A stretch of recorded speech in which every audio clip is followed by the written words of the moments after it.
की 10 बड़ी मजदूर यूनियन अपनी मांगों को लेकर हड़ताल पर है।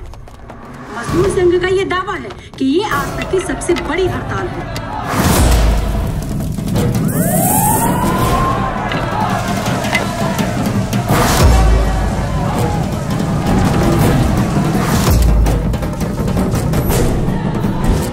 जिम्मेदारी कोनो समझदार आदमी के देहल जाए। ऐसे यूनियन लीडर के नेता खातिर हम अर्जुन के नाम के प्रस्ताव रखत है। अर्जुन भैया जिंदाबाद, अर्जुन भैया जिंदाबाद, अर्जुन भाई। अरे तोहार का औकात? क्या हम मजदूर हैं और गरीब आदमी अगर अपने औकात पे आ गए तो तुम्हार महल ढहे में 2 मिनट ना लगे।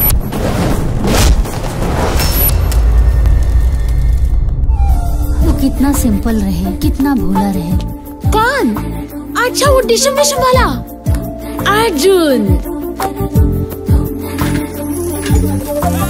हाय, अगर ये हमरा के ठुकरा दिले ना तो हम कोनो इनार पोखरा में कूद के अपन जान दे दे। टुपुक टुपुक टुपुक टुपुक ऐसन जादू का कहला मर गईनी, दिन सीढ़ी के चंदा पर चढ़ गईनी।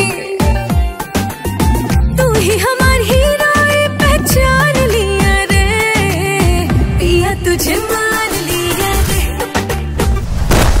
बदला के आग तो बहुत खतरनाक होखेला, काहे कि बदला के आग दुश्मन से ज्यादा होके अपना दिल में रखे वाला के भस्म करेला। कम से कम मांग में सिंदूर तो भर दा। अगर सिंदूर तोहरा के इतना पसंद बा तो अपना मांग में लगा के घूमी हर जगह। कुछ लोग आँख के आन्हर होला और कुछ लोग अकल के। आँख के अंधा के हाथ पकड़ के रास्ता दिखावल जा सकेला, लेकिन अकल के अंधा के ना।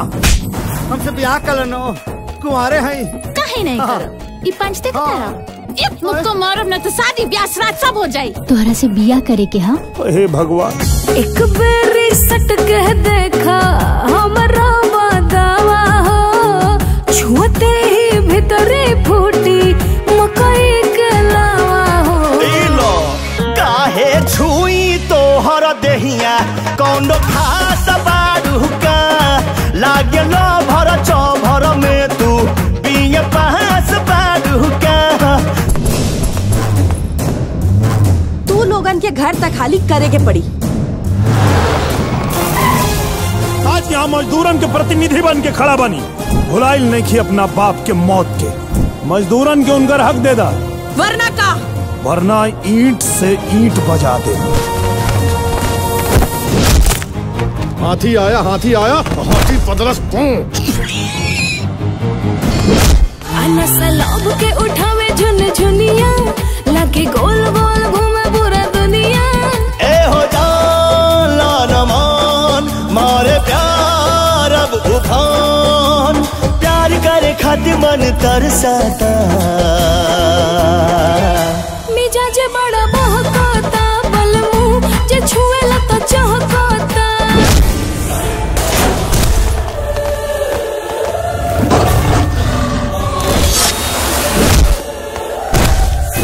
अर्जुन!